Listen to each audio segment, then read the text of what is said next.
بسم الله. السلام عليكم ورحمة الله وبركاته.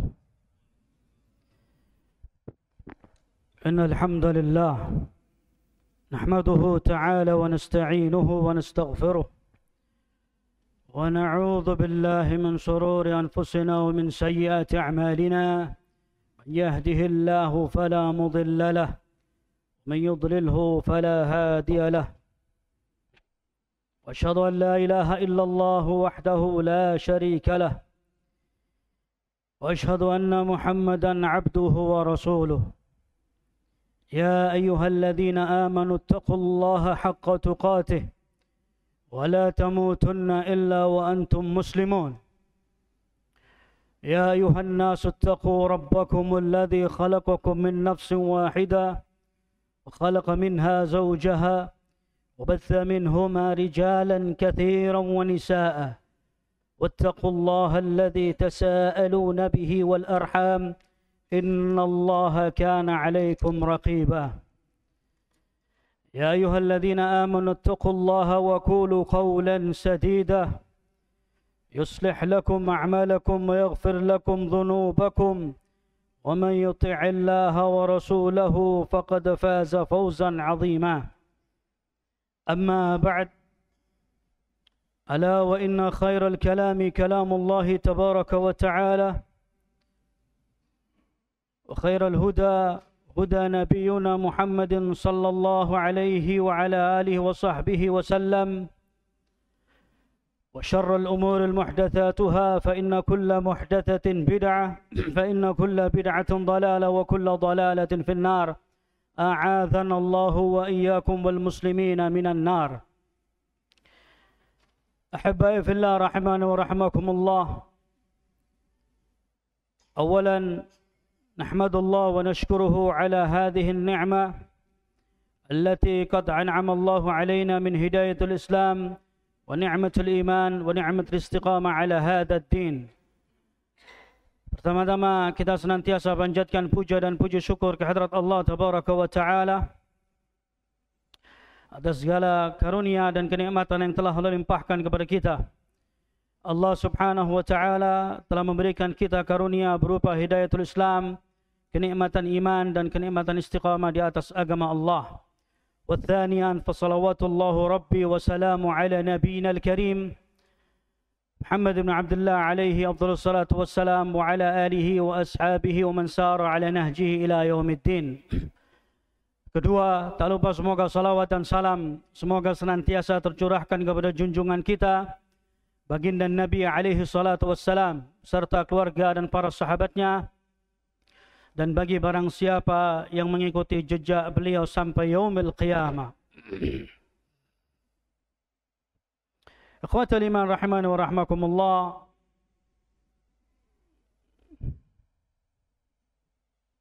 Bentar ya, saya mau live sendiri.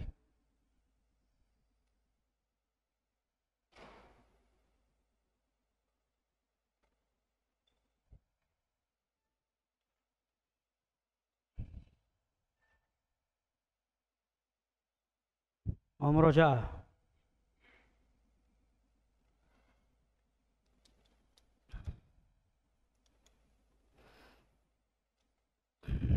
Murojaah ya.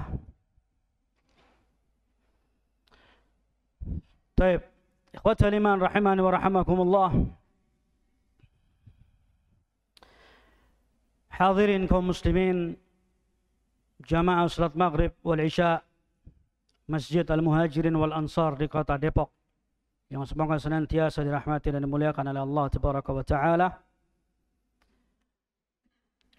Kita malam ini akan sedikit murajaah, kemudian mengambil beberapa fawaid. Taib, ikhwatal iman rahimani wa rahmakumullah. Nudzakiru anfusana bitaqwallah. Kita saling mengingatkan untuk kita saling bertakwa kepada Allah Subhanahu wa Ta'ala. Dan arti takwa itu diantaranya disebutkan oleh para ulama takut. Ya, takutlah kepada Allah Subhanahu wa Ta'ala. Nah, harus kita ini senantiasa takut dengan azab Allah Subhanahu wa Ta'ala, takut dengan hari kematian, takut di mana kita di alam kubur kita bagaimana nasib kita, takut kelak bagaimana, kelak akan dibangkitkan oleh Allah dalam keadaan bagaimana, dan ending dari perjalanan seorang hamba kelak akan ditentukan oleh Allah Subhanahu wa taala di yaumil qiyamah. Ikhwatal iman rahimani wa rahmakumullah. Di dalam mengarungi perjalanan hidup di dunia ini, hendaklah kita saling mengingatkan, ya, saling yaitu memotivasi antara satu dengan yang lainnya. Wa tawassaw bil haqqi wa tawassaw bis sabr. Hendaklah kalian saling berwasiat dalam perkara al-haq dan wasiat dalam perkara kesabaran. Sabar dalam menjalankan ibadah kepada Allah, sabar untuk tidak bermaksiat kepada Allah, bersabar dalam berdakwah di jalan Allah. Nah, semuanya ini ada batasan-batasan syar'i yang harus kita jalani. Ikhwatal iman rahimani wa rahmakumullah, disebutkan dalam sebuah kitab perkataan dari Abdullah ibn Mubarak rahimahullah ta'ala. Nah, min ba'd sunnah mahjurah, ada kitab sunnah-sunnah yang banyak ditinggalkan oleh kaum muslimin. Perkataan dari Abdullah ibn Mubarak rahimahullah ta'ala, beliau mengatakan, wa ilallahi nashku wahsyatana min dhihabil ikhwan wa qillatil awan wa dhuhurul bid'ah. Naam. Dan hanya kepada Allah Subhanahu wa taala kita memohon pertolongan dari banyaknya saudara-saudara kita yang telah pergi. Siapa saudara kita? Saudara kita Ahlus Sunnah wal Jamaah. Banyak dari saudara-saudara kita yang telah pergi mendahului kita. Min dhihabil ikhwan wa qillatil awan wa dhuhurul bid'ah. Banyak dari saudara-saudara kita yang telah pergi mendahului kita menghadap Allah Subhanahu wa taala. Wa qillatil a'wan, dan sangat sedikit dari orang-orang yang membantu agama Allah Subhanahu wa taala. Wa dhuhurul bid'ah, dan merajalelanya bid'ah di mana-mana. Ikhwatal iman rahimani wa rahmakumullah, disebutkan oleh sebagian a'immatus salaf bahwasannya wa kullu khairin bittiba'i man salaf wa kullu syarrin bittiba'i man khalaf, bahwasannya sebaik-baik perkara yaitu kita kembalikan dari para pendahulu kita, dari para salafun as-salih ridwanullah alaihim ajma'in, baik dari para sahabat, ya, dan bapaknya salafun as-salih yaitu Rasulullah sallallahu alaihi wasallam. Nah, kita kembalikan, kita melihat apa yang telah mereka lakukan, mereka para sahabat, kembalikan kepada mereka. Kita kembalikan melihat ajaran dari para a'immatut tabi'in wa atba'ut tabi'in, dan siapa yang mengikuti jalan mereka. Naam, dan setiap kejelekan itu muncul dari orang-orang belakangan. Kalau kita pengen jadi orang baik, kita melihat para pendahulu kita dari para a'immatus salaf. Naam, siapapun kita, apa jabatan kita, naam, hendaklah kita melihat para pendahulu kita dari para a'immatus salaf, sahabat tabi'in wa atba'ut tabi'in, wa man sara 'ala nahjihim. Barang siapa yang mengikuti, menempuh jejaknya mereka, para salafun salih ridwanullah alaihim ajma'in. Naam. Jadi di dalam segala perkara kembalikan kepada inti pokok ajaran yang telah bersumber dari mereka para sahabat, para tabi'in wa atba'ut tabi'in, dan mereka yang berjalan di atas jalannya para sahabat. Seperti Syekh Islam Ibn Taimiyah, Al-Imam Ahmad Ibn Hanbal, ya, a'imah yang lainnya, para a'imah ahlul hadith. Sesungguhnya dalam diri mereka itu ada kebaikan. Ketika kita ingin memperoleh keberkahan dan kebaikan, kembalikan kepada apa yang telah ditempuh oleh para salaf. Ya. Nah, bahwasanya apa yang telah dilakukan oleh para salaf pendahulu kita, di sana pasti ada kebaikan dan di sana pasti ada keberkahan di dalamnya. Contoh yang gampang, bahwasanya di antara sunnah yang banyak ditinggalkan oleh kaum muslimin, bahkan ahlus sunnah meninggalkan perkara ini, adalah makan secara berjamaah. Makan berjamaah itu bukan seperti orang kondangan, satu piring-piring, satu nampan itu makan bersama. Ya. Ini sebagian sunnah yang banyak ditinggalkan bahkan oleh ahlus sunnah. Karena kata Rasulullah sallallahu alaihi wasallam, ya, satu piring itu cukup untuk 2 orang. Nah, makanan orang satu cukup untuk 2 orang. Makanan 2 orang cukup untuk 4 orang. Makanan 4 orang cukup untuk 8 orang. Kata Rasulullah sallallahu alaihi wasallam. Ya. Maka kalau kita ingin mengambil keberkahan dan kebaikan yang ada di dalamnya, lihat apa yang telah terdapat dalam suri teladannya Rasulullah sallallahu alaihi wasallam. Kalau kita makan sendiri-sendiri pakai piring, pakai kotak, ya, tidak ada keberkahan di dalamnya. Naam. Tapi ala kulli hal, ini sebagian dari contoh. Kalau kita ingin keberkahan, ingin kebaikan, ambillah dari para pendahulu kita. Naam. Maka hendaklah kita berusaha kembali meniti jejaknya para salafun salih ridwanullah alaihim ajma'in. Demikian pula dalam menuntut ilmu. Menuntut ilmu, kita ikuti bagaimana mereka para imamatus salaf, mereka mencari ilmu agama.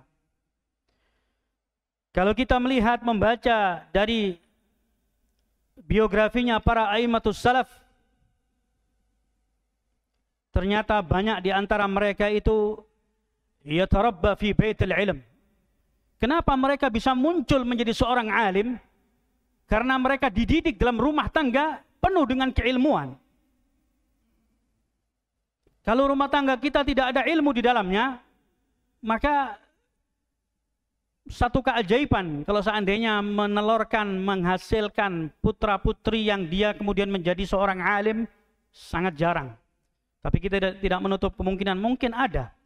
Tapi kalau kita baca dari biografinya para ahlul hadis, disebutkan bahwasanya mereka ini wa kana yatarabba fi baitil ilm.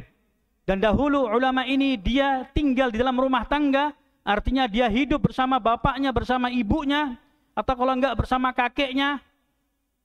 Ternyata ayahnya atau ibunya atau kakeknya ini mereka adalah orang-orang alim. Sehingga rumah tangga penuh dengan ilmu. Nah, maka hendaklah kita harus berusaha. Kalau kita mau mencocoki mereka, nggak bakal mungkin bisa.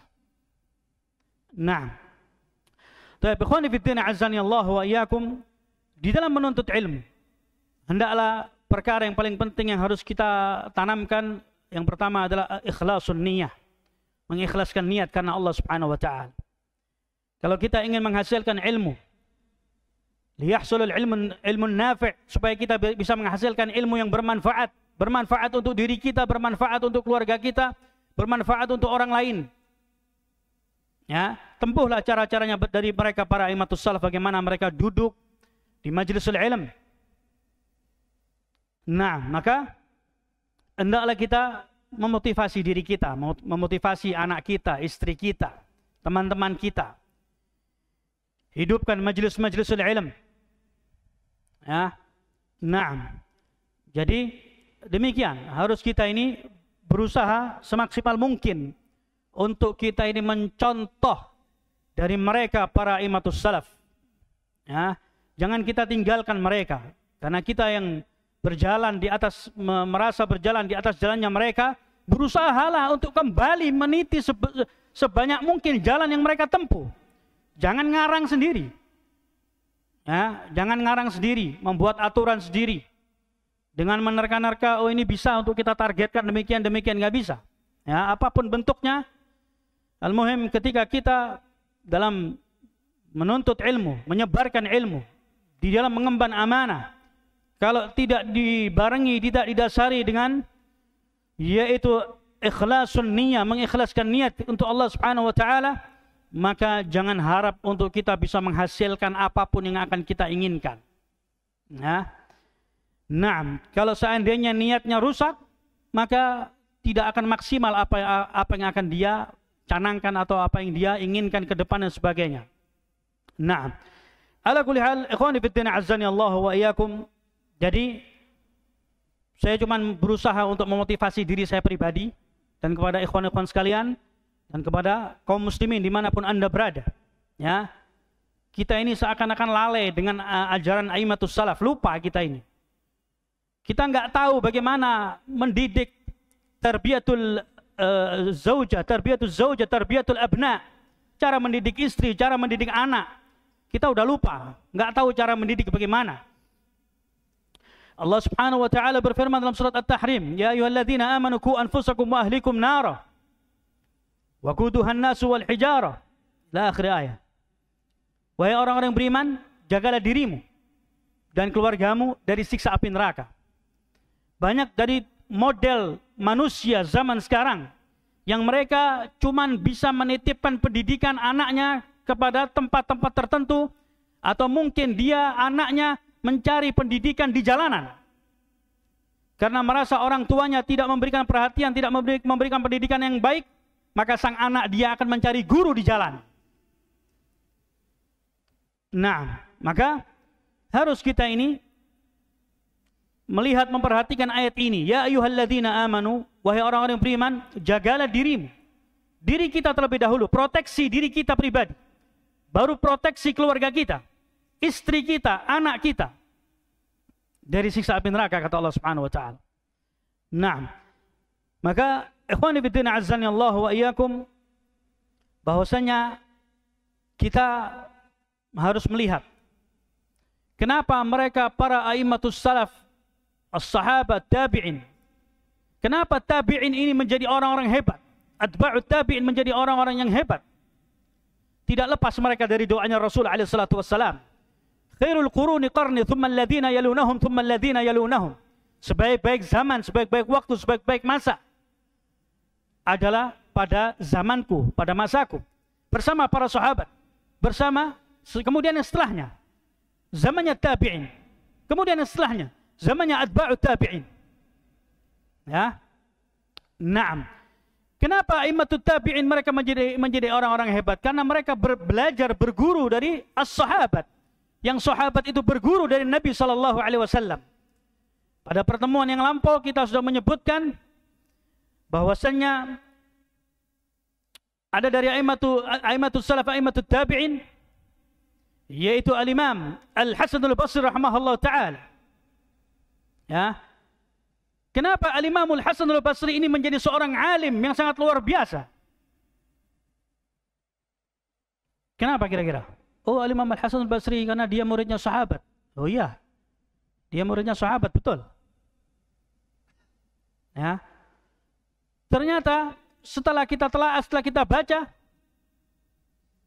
Al-Imam Al-Hasan Al-Basri menjadi seorang alim yang sangat luar biasa. Ternyata dia hidup di rumah tangga yang penuh dengan keilmuan.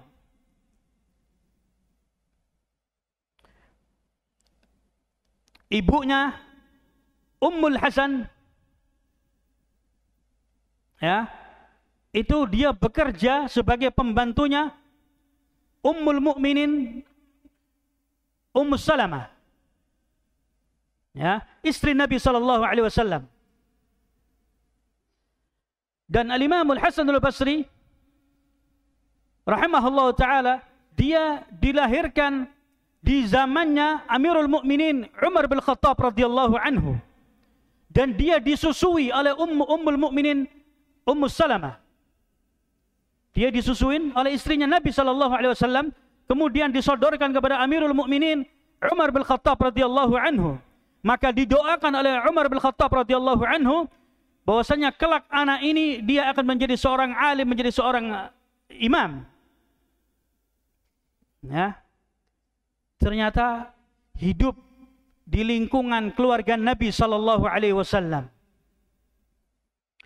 Dia disusuin oleh Ummu Salamah, kemudian didoakan oleh Umar bin Khattab radhiyallahu anhu. Hidup di lingkungan istrinya Nabi sallallahu alaihi wasallam, hidup di zamannya para sahabat, dan dia mengambil ilmu dari kibarus sahabat, di antaranya Utsman ibn Affan dan yang lainnya. Sehingga kenapa keilmuan dari Al-Hasan Al-Basri rahimahullah ta'ala sangat demikian cerdas, demikian hebat? Karena tidak lepas dari lingkungan keluarga yang luar biasa. Dia dididik oleh istrinya Nabi SAW. Demikian pula kemarin kita sebutkan bahwasannya istri dari Amirul Mukminin Umar bin Abdul Aziz. Siapa namanya? Ada yang masih ingat? Istri dari Amirul Mukminin Umar bin Abdul Aziz. Siapa namanya? Ada yang masih ingat? Hah? Fatimah, betul. Kurang. Fatimah bintu Abdul Malik. Ahsanta. Ya. Istri dari Amirul Mukminin Umar ibn Abdul Aziz radhiyallahu anhu wa rahimah, Fatimah bintu Abdul Malik. Ternyata beliau dilahirkan dari keluarga bangsawan. Kakeknya Amirul Mukminin, ayahnya seorang Amirul Mukminin, suaminya Amirul Mukminin. Kemudian empat saudaranya laki-laki adalah Amirul Mukminin. Ya, Fatimah bintu Abdul Malik. Kakeknya Amirul Mukminin. Ayahnya seorang Amirul Mukminin. Ya, dia keluarga bangsawan. Dilahirkan dari keluarga bangsawan, dilahirkan dari keluarga Amirul Mukminin. Tapi dia ikut kepada suaminya, yaitu Umar bin Abdul Aziz radhiyallahu anhu wa rahimah. Rumah tangganya adem ayem, dan Umar bin Abdul Aziz radhiyallahu anhu wa rahimah dikenal dengan seorang Amirul Mukminin yang sangat zuhud. Dia terkenal dengan Al-Alim Az-Zahid, seorang alim yang zahid. Ini adalah Amirul Mukminin Umar bin Abdul Aziz. Istrinya dari keluarga bangsawan, dari keluarga ningrat, dari keluarga Amirul Mukminin. Hidupnya tidak pernah sengsara.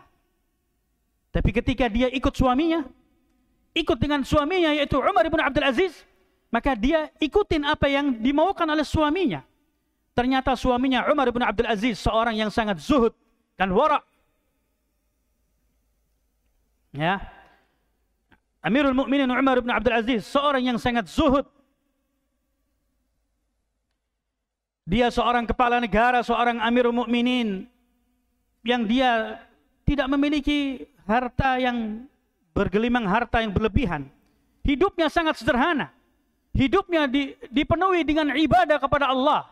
Dan hidupnya setiap hari dia merasa takut kepada Allah Subhanahu wa taala, sehingga disebutkan oleh Fatimah bintu Abdul Malik, selama sepanjang hayat dia hidup rumah tangga dengan Amirul Mukminin Umar bin Abdul Aziz, bahwasanya derai air mata ini tidak pernah kering.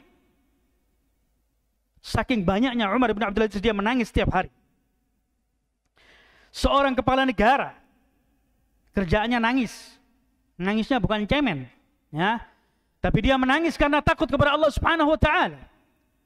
Istrinya menceritakan bahwasanya selama dia berumah tangga dengan Amirul Mukminin Umar bin Abdul Aziz, bahwasanya air mata ini tidak pernah kering. Saking seringnya Umar bin Abdul Aziz dia menangis, dan istrinya pun menangis.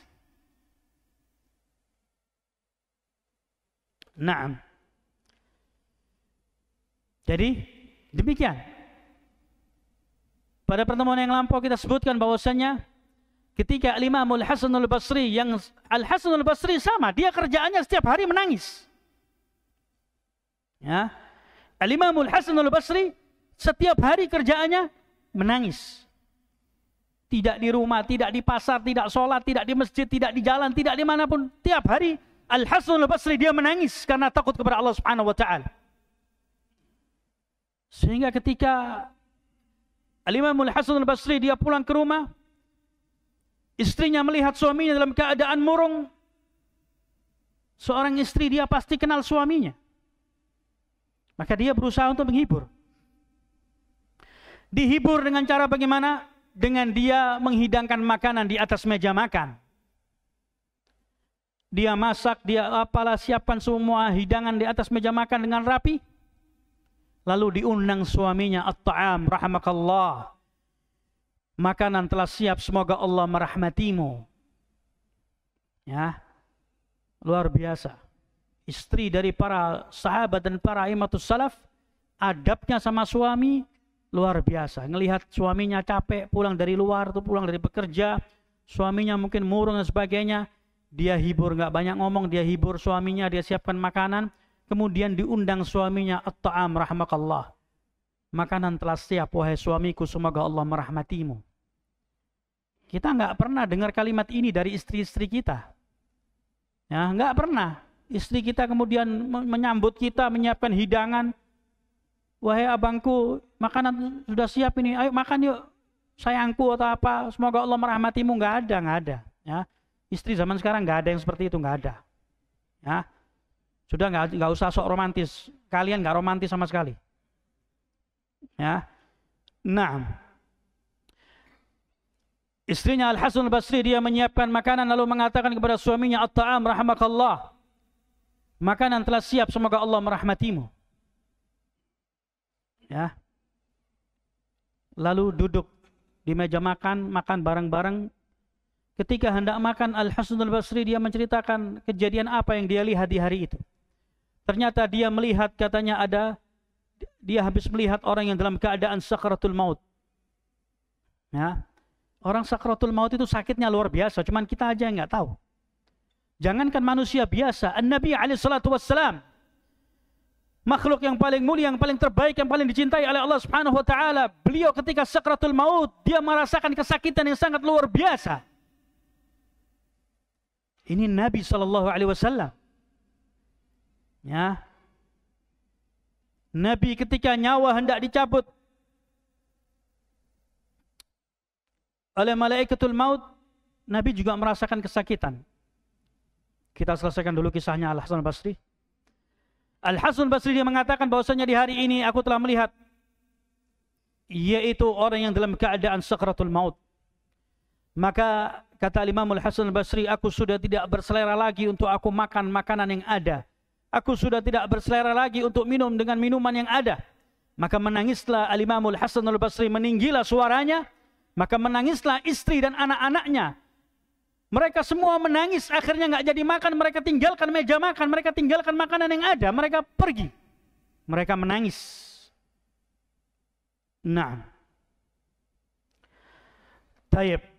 Kemudian kalau kita mundur lagi ke belakang, dari Ummul Mukminin, istri-istrinya Nabi sallallahu alaihi wasallam, pada tahun 11 Hijriah ketika Nabi SAW hendak dicabut nyawanya oleh malaikatul maut,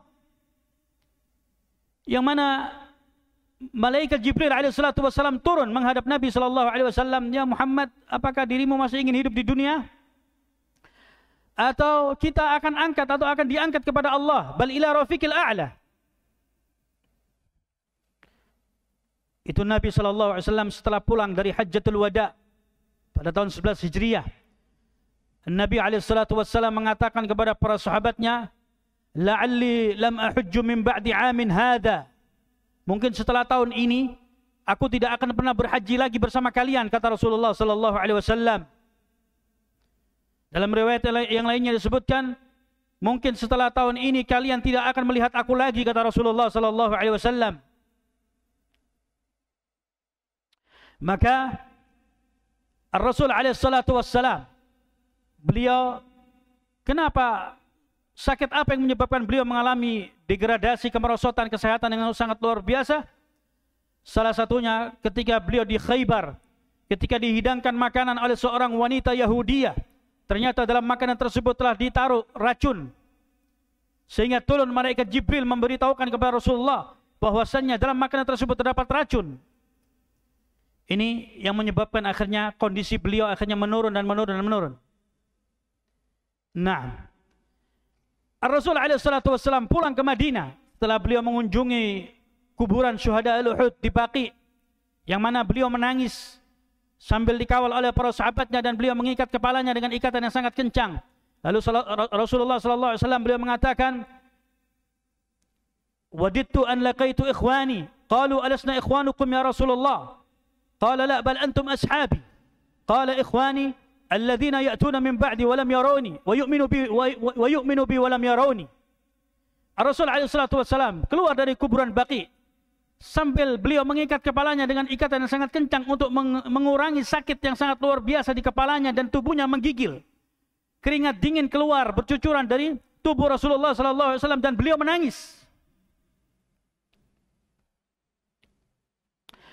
Beliau menangis lalu beliau mengatakan kepada para sahabatnya, aku rindu kepada saudara-saudaraku.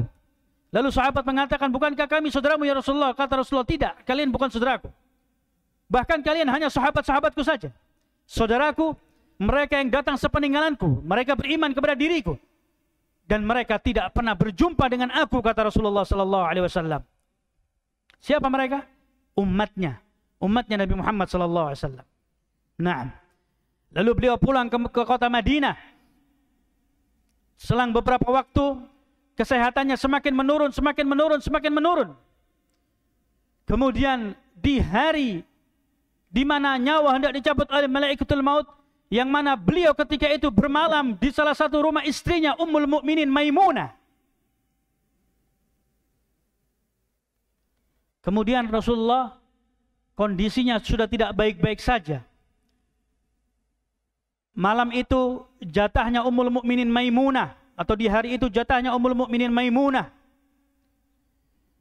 Maka Rasulullah sallallahu alaihi wasallam minta izin kepada istri-istrinya.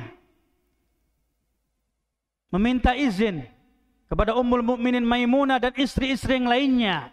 Rasulullah mengatakan, "Ata'dzunani an umarridha fi baiti Aisyah?" Apakah kalian, wahai istri-istriku, mengizinkan aku untuk aku dirawat di rumah Aisyah? Maka dijawab oleh Ummul Mukminin Maimunah, "Adzannak ya Rasulullah." Kami mengizinkan engkau untuk dirawat di rumah Aisyah ya Rasulullah. Maka Rasulullah meminta atau memerintahkan kepada Ali bin Abi Thalib dan Fadl bin Abbas radhiyallahu anhum. Fadl bin Abbas dan Ali bin Abi Thalib untuk mengangkat atau membopong Rasulullah menuju rumahnya Aisyah. Ketika di jalan dijumpai Rasulullah sedang dibopong, maka para sahabat berkerumun bertanya-tanya, "Mali Rasulullah, mali Rasulullah?" Ada apa dengan Rasulullah? Ada apa dengan Rasulullah? Akhirnya Rasulullah sampai di rumah Aisyah. Sampai di rumah Aisyah, dibukakan pintu oleh Aisyah, maka dilihat pelepuh kurma, keringatnya banyak sekali, berpeluh keringat Rasulullah sallallahu alaihi wasallam, maka diusap oleh Aisyah radhiyallahu anha. Diusap oleh Aisyah, kemudian dibaringkan, kemudian disiapkan bejana yang berisi air, disebutkan dalam Sahih Bukhari. Lalu Rasulullah sallallahu alaihi wasallam ingin bangkit dan para sahabat sudah berkumpul di masjidnya Nabi sallallahu alaihi wasallam. Suaranya ribut dan riuh dan gemuruh. Rasulullah hendak bangkit, beliau enggak sanggup, beliau jatuh lagi. Hendak bangkit, beliau tidak sanggup lagi. Akhirnya disiapkan bejana yang berisi air oleh Aisyah radhiyallahu anha, dan beliau masukkan tangannya ke dalam air atau bejana tersebut yang berisi air. Lalu Rasulullah usap mukanya, lalu Rasulullah mengatakan, "La ilaha illallah. Inna lil mauti la sakarat." La ilaha illallah. Sesungguhnya di dalam kematian itu ada sakarat, kata Rasulullah sallallahu alaihi wasallam.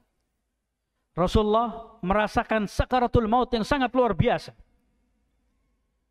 Nah, kemudian Rasulullah minta dibopong, dikeluarkan di tengah-tengah para sahabat.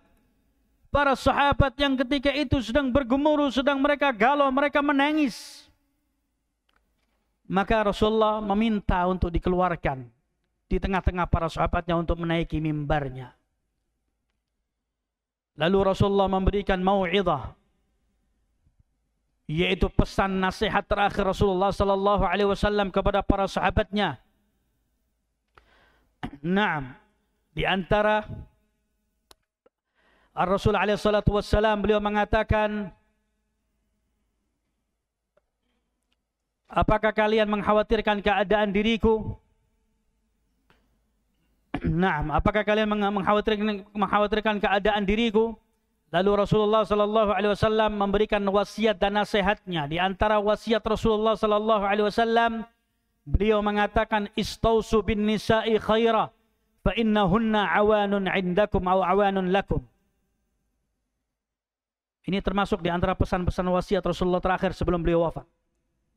Beliau mengatakan, aku wasiatkan, aku nasihatkan kepada kalian, wasiat.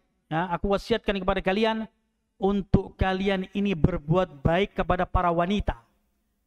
Para wanita dari istri-istri kita, dari anak perempuan kita, saudara perempuan kita, ibu kita. Istausu bin nisa'i khaira. Aku wasiatkan kepada kalian untuk kalian berbuat baik kepada para wanita. Ya, karena wanita ini di bawah kendali kalian, wanita ini di bawah kalian. Enggak boleh kita semena-mena kepada para wanita. Tidak boleh kita semena-mena kepada para wanita. Nah, walaupun mereka adalah makhluk yang lemah, makhluk yang diciptakan oleh Allah dari tulang rusuk yang bengkok, dan mereka tidak pernah akan lurus perempuan itu. Maka sebagai laki-laki harus kita mencontoh Rasulullah sallallahu alaihi wasallam. Rasulullah mengatakan dalam sebuah hadis, khairukum khairukum li ahlihi wa ana khairukum li ahli. Sebaik-baik kalian wahai para laki-laki adalah kalian yang paling terbaik kepada keluarganya, kepada istri dan anak-anaknya. Dan aku, kata Rasulullah, adalah orang yang paling terbaik kepada keluargaku, kata Rasulullah. Ya, khairukum li ahlihi wa ana khairukum li ahli. Sebaik-baik kalian wahai para laki-laki adalah mereka yang paling baik kepada istri dan anak-anaknya. Dan aku, kata Rasulullah, adalah orang yang paling baik kepada keluargaku. Dalam hadis yang lainnya disebutkan, ketika seorang laki-laki dia hendak meminang, hendak menikahi seorang anak gadis, ya, dalam hadis disebutkan Rasulullah sallallahu alaihi wasallam beliau bersabda, akhadtumuhunna bi amanatillah wastahlaltum furujahunna bi kalimatillah. Wahai kalian laki-laki, kalian itu mengambil istri-istri kalian itu dengan amanat Allah. Dengan amanat Allah. Yang pertama itu amanat Allah, yang kedua amanat bapaknya. Tapi yang pertama adalah amanat Allah. Akhadtumuhunna bi amanatillah. Kalian itu mengambil istri-istri kalian itu dengan amanat Allah. Kemudian yang kedua apa kata Rasulullah? Wastahlaltum furujahunna bi kalimatillah. Dan kalian dihalalkan atas kalian untuk berhubungan suami istri dengan satu kalimat dari walinya. Ketika walinya menikahkan dengan satu kalimat, maka sah kalian menjadi suami istri. Ya. Nah, maka ketika kita mempergauli istri kita, wa'ashiruhunna bil ma'ruf, kata Allah Subhanahu wa taala. Pergaulilah istri-istri kamu dengan cara yang baik, kata Allah. Wa'ashiruhunna bil ma'ruf. Pergaulilah istri-istri kalian dengan cara yang baik. Ya, jangan semena-mena. Tidak boleh kita main tangan. Dan muka ini hukumnya haram. Tidak kepada wanita, tidak kepada anak, tidak kepada laki-laki siapapun. Hukumnya haram ketika seorang memukul wajah orang lain. Lebih-lebih ketika dia memukul wajah istrinya. Ya. Diharamkan oleh Allah Subhanahu wa taala. Maka jangan kita mempergauli istri kita dengan cara yang di luar batas kewajaran manusia. Boleh kita memukul istri kita. Wadribuhunna ghairu mubarrih, kata Allah Subhanahu wa taala.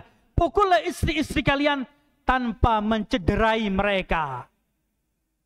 Pukul, mungkin di pantatnya dipukul, atau mungkin di bahunya pukul, tapi nggak boleh menyakiti. Tidak boleh membekas. Ya. Nah, jadi demikian. Wa Rasul alaihi salatu wassalam, ketika selesai beliau dari mimbarnya, beliau turun. Kemudian disebutkan dalam Sahih Bukhari dari haditsnya Anas bin Malik radhiyallahu anhu. Rasulullah memerintahkan kepada Aisyah untuk memerintahkan kepada ayahnya Abu Bakar As-Siddiq untuk menjadi imam. Ketika itu hendak salat. Muri Abi Bakar an yusalliya bin nas. Perintahkan kepada ayahmu untuk salat di hadapan manusia. Yaitu menjadi imam. Maka diperintahkan Abu Bakar untuk menjadi imam. Ketika para sahabat sudah berdiri mengatur saf, lalu Rasulullah SAW dari bilik Aisyah beliau membuka tirai. Maka beliau melihat menghadap para sahabatnya, beliau melihat sahabatnya. dan Rasulullah tersenyum kepada para sahabatnya. Kata Anas bin Malik radhiyallahu anhu, dan kami mengira bahwasanya Rasulullah hendak salat bersama kami. Dan kami melihat wajah beliau sungguh indah elok rupawan, dan wajah beliau itu indah seperti lembaran-lembaran mushaf. Setelah beliau tersenyum dengan para sahabatnya, tidak lama beliau tutup tirainya. Dan kata Anas bin Malik, setelah beliau menutup tirainya, dan kami sudah tidak pernah melihat wajah beliau lagi sallallahu alaihi wasallam. Maka sebelum detik-detik ketika ajal hendak dicabut kepada Rasulullah sallallahu alaihi wasallam, Jibril turun menawarkan kepada Rasulullah, "Ya Rasulullah, apakah dirimu ingin hidup di dunia ini untuk lebih lama lagi atau diangkat kepada Allah?" "Bal ila rafiqil a'la." Qala bal ila rafiqil a'la. Angkat aku kepada Allah Subhanahu wa taala.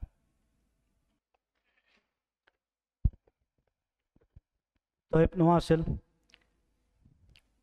Dan disebutkan tadi dalam Sahih Bukhari dari Anas bin Malik radhiyallahu anhu, ketika Rasulullah melihat para sahabatnya hendak bersiap-siap salat, para sahabat sudah mengatur safnya, maka Rasulullah membuka tirai dari balik bilik Aisyah radhiyallahu anha. Lalu beliau tersenyum. Lalu tidak berselang beberapa lama beliau tutup kembali. Kata Anas bin Malik radhiyallahu anhu, bahwasannya aku tidak pernah melihat wajah yang begitu elok rupawan selain daripada wajah beliau sallallahu alaihi wasallam. Wajah yang begitu indah, wajahnya indah seperti lembaran-lembaran mushaf, kata Anas bin Malik radhiyallahu anhu. Lalu Rasulullah masuk ke bilik Aisyah radhiyallahu anha. Di dalam sana terdapat Abdurrahman ibn Abi Bakar, Aisyah. Kemudian dijumpai di sakunya Abdurrahman terdapat siwak. Lalu Rasulullah melihat kepada siwak tersebut. Lalu diambil oleh Aisyah, kemudian dibersihkan, lalu disodorkan kepada Rasulullah SAW. "Ya Rasulullah, apakah dirimu menginginkan ini ya Rasulullah?" Maka diambil oleh Rasulullah. Beliau bersiwak sebelum dicabut nyawa oleh malaikatul maut. Kemudian Rasulullah mengatakan kepada yang ada di dalam bilik tersebut, termasuk putrinya Fatimah, yang mana Fatimah ketika itu melihat yaitu ayahnya dalam keadaan kepayahan yang sangat luar biasa. Ya karba abata, wahai ayahanda, apakah engkau merasakan kepayahan, kesakitan yang sangat luar biasa? Maka Rasulullah mencoba menghibur putrinya Fatimah. "Laisa ala abiki karbun ba'dal yaum." Setelah hari ini engkau tidak akan melihat ayahmu akan merasa kepayahan dan kesakitan. "Laisa ala abiki karbun ba'dal yaum." Nah, Rasulullah memerintahkan kepada kerabatnya, kepada putrinya, kepada Abdurrahman dan semua untuk keluar dari biliknya Aisyah. Rasulullah cuma minta ditemani oleh Aisyah ketika itu dan dipangku oleh Aisyah radhiyallahu anha dalam pelukan Aisyah. Dalam pelukan Aisyah, lalu Jibril meminta izin kepada Rasulullah, "Ya Rasulullah, bahwasanya di balik pintu ada malaikatul maut. Apakah engkau izinkan untuk dia masuk?" Maka kata Rasulullah, "Izinkan untuk dia masuk." Maka diizinkan malaikatul maut masuk. Kemudian malaikatul maut mencabut nyawa Rasulullah sallallahu alaihi wasallam. "Ayyatuhar ruhut thayyibah, ruh Muhammad ibn Abdullah." Wahai ruh yang baik, ruhnya Muhammad ibn Abdullah, keluarlah engkau untuk menuju keridhaan Allah, yang mana Allah ridha tanpa murka kepadamu. Maka dicabut oleh malaikatul maut dan kepala Rasulullah menengadah ke atas. Dan kepala Rasulullah bersandar di dada Aisyah radhiyallahu anha. Rasulullah wafat di pelukan Aisyah radhiyallahu anha, istri yang paling dicintai oleh Rasulullah sallallahu alaihi wasallam. Nah, di dalam hadis yang lainnya dari hadisnya rawahu Ibnu Syekh Ibnu Hibban dari hadisnya Atha bin Abi Rabah, ketika di malam hari itu Rasulullah bermalam di rumah Aisyah, Aisyah mencoba untuk bercanda atau bercumbu dengan Rasulullah, tapi Rasulullah mengatakan, "Da'ni ya Aisyah, da'ni ata'abbadu li Rabbi." Wahai Aisyah, biarkan aku beribadah kepada Allah. Aisyah ini senantiasa memperhatikan gerak-gerik dari suaminya, apa yang dilakukan oleh suaminya itu Rasulullah sallallahu alaihi wasallam. Gerak-gerik yang dilihat apa? Jadi yang dilihat sisi positifnya dari seorang suami. Kalau istri zaman sekarang yang dilihat adalah sisi negatifnya dari seorang suami. Suamiku lagi apa? Suamiku lagi ngapain? Dia WA-nya chattingan dengan siapa? Telepon siapa dan sebagainya. pergi kemana. Kalau istri zaman sekarang seperti itu. Tapi kalau Aisyah radhiyallahu anha, dia perhatikan ketika dia dicegah oleh Rasulullah, ya Aisyah, biarkan diriku beribadah kepada Rabbku. Maka dijumpai sepanjang malam, di permulaan malam sampai akhir malam, sampai Bilal mengumandangkan azan yang pertama tanda masuk waktu fajar, beliau dalam keadaan menangis. Beliau menangis sampai basah jenggotnya, beliau menangis sampai basah bajunya, dan beliau menangis sampai basah tanah yang ada di bawahnya. Dan beliau terus menangis sampai Bilal mengumandangkan azan yang pertama. Beliau tetap dalam keadaan menangis. Itu Aisyah memperhatikan sepanjang malam. Diperhatikan. Kalau istri zaman sekarang, suaminya tidur, dia ambil handphonenya, dioprek-oprek itu handphone, dilihat. Oh, ini chatting sama si fulan, chatting sama si fulan ini. Oh, begini, begini, begini. Fudul. Jadi istri jangan fudul. Ya. Jadi istri jangan fudul. Jadi nggak boleh istri ngoprek-ngoprek HP suaminya, itu nggak boleh. Ya, tapi kalau suami sebetulnya ada hak untuk dia ngoprek HP istrinya. Tapi kalau istri dia ngoprek-ngoprek HP suaminya, nggak boleh. Istri pengen tahu gaji suaminya berapa, istri pengen tahu dapat untung berapa kerja hari ini, nggak berhak istri mengetahui apa yang dilakukan suami. Ya, nah, Aisyah radhiyallahu anha, beliau memperhatikan suaminya dari permulaan malam sampai akhir malam. Rasulullah menangis sepanjang malam sampai basah jenggotnya, sampai basah bajunya, sampai basah tanah yang ada di bawahnya. Selesai sholat, Aisyah mengatakan, ya Rasulullah, lima fa'alta hadha, laqad ghafarallahu laka ma taqaddama min dhanbika wa ma ta'akhkhar. Ya Rasulullah, kenapa baginda lakukan ini semua? Sedangkan Allah telah mengampuni dosa-dosa baginda yang telah lampau ataupun yang akan datang. Lalu dijawab oleh Rasulullah sallallahu alaihi wasallam, afala an akuna abdan syakura. Apakah aku tidak boleh menjadi hamba yang senantiasa bersyukur kepada Allah Subhanahu wa taala? Kenapa beliau menangis? Ternyata ada ayat yang turun di malam hari itu kepada beliau. Ya, inna fi khalqis samawati wal ardi wa ikhtilafil laili wan nahar la ayatin li ulil albab. Allah turunkan ayatnya di antara tanda-tanda kebesaran Allah. Allah ciptakan langit dan bumi, silih bergantinya siang dan malam. Di sana ada tanda-tanda kebesaran Allah bagi barang siapa yang mau berfikir. Dari ayat ini turun kepada beliau, beliau menangis sepanjang malam. Ya. Aisyah radhiyallahu anha di permulaan hadis, na'am, dari Rawah Ibnu Syekh Ibnu Hibban dari hadisnya Atha bersama Umar kerabatnya Aisyah. Umar bertanya, "Akhbirni bima a'jabaki bima ra'aiti Rasulullah sallallahu alaihi wasallam." Wahai Ummul Mukminin Aisyah, tolong ceritakan kepada kami sosok Rasulullah yang paling kau kagumi. Ketika ditanya pertanyaan ini, Aisyah tiba-tiba dia menangis. Menangis, dia teringat sosok suaminya Rasulullah sallallahu alaihi wasallam.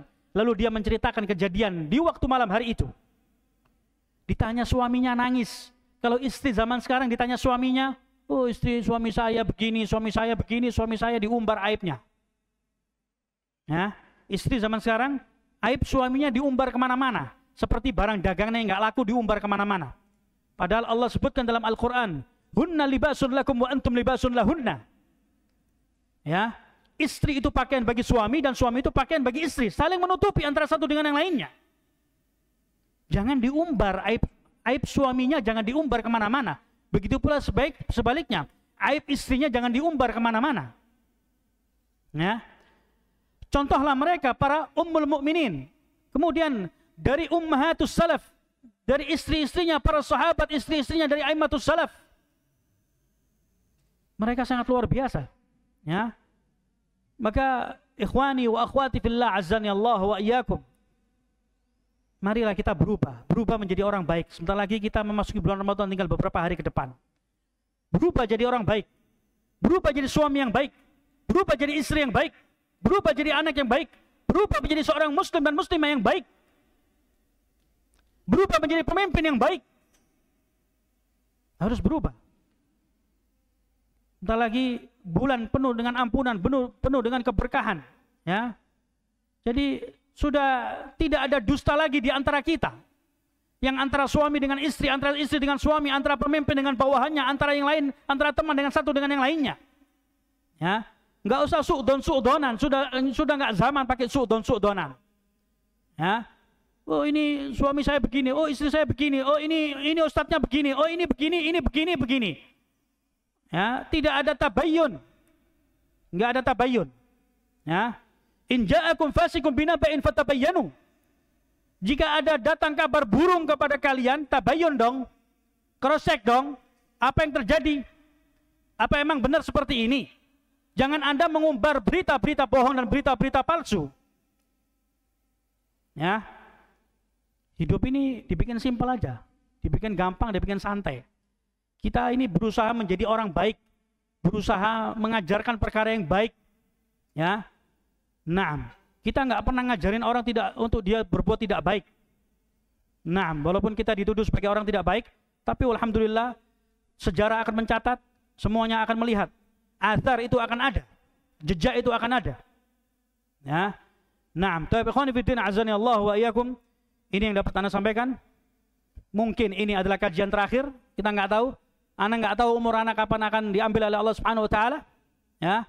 Jika Anda punya salah mohon dimaafkan. Karena kita nggak tahu apa yang akan terjadi esok hari. Wala tadri mada taksibu ghadan. Wala tadri bi ayyi ardin tamut. Kalian nggak ada yang tahu esok hari apa yang akan terjadi, nggak ada yang tahu. Di negeri mana nyawa akan dicabut oleh Allah, nggak ada yang tahu. Ya, ini pengajian terakhir. Wallahu alam, kita nggak tahu. Karena sebentar lagi kita memasuki bulan Ramadan. Apakah kita dipanjangkan umurnya oleh Allah? Nggak tahu. Kita hanya berserah diri kepada Allah Subhanahu Wa Taala. Semoga Allah Subhanahu Wa Taala menerima amalan ibadah kita. Ya, menjadikan kita menjadi orang-orang yang baik, orang-orang yang ikhlas. Nasallallahu al-ikhlas fil qaul wal amal. Semoga kita menjadi orang-orang yang ikhlas dan bertutur kata, ya, dan berbuat, beramal. Ya, dan kita diwafatkan oleh Allah Subhanahu Wa Taala dalam keadaan husnul khatimah. Semoga Allah menyampaikan kita, Allahumma ballighna Ramadhana. Ya Allah, sampaikan kami dengan bulan Ramadan, bulan yang penuh dengan ampunan. Ya, karena kita nggak tahu, mungkin Ramadan tahun ini adalah akhir dari segalanya bagi kita. Kita harus menghadap Allah Subhanahu Wa Taala. Semoga Allah tutup amalan kita dengan amalan kebaikan. Wallahu ta'ala bisawab. Naktafi ila hadzal qadar. Ila huna wa sallallahu ala nabiyyina Muhammadin wa alihi wa sahbihi wasallam. Subhanakallahumma wa bihamdika asyhadu an la ilaha illa anta astaghfiruka wa atubu ilaik. Alhamdulillah rabbil alamin. Tafaddalu barakallahu fikum.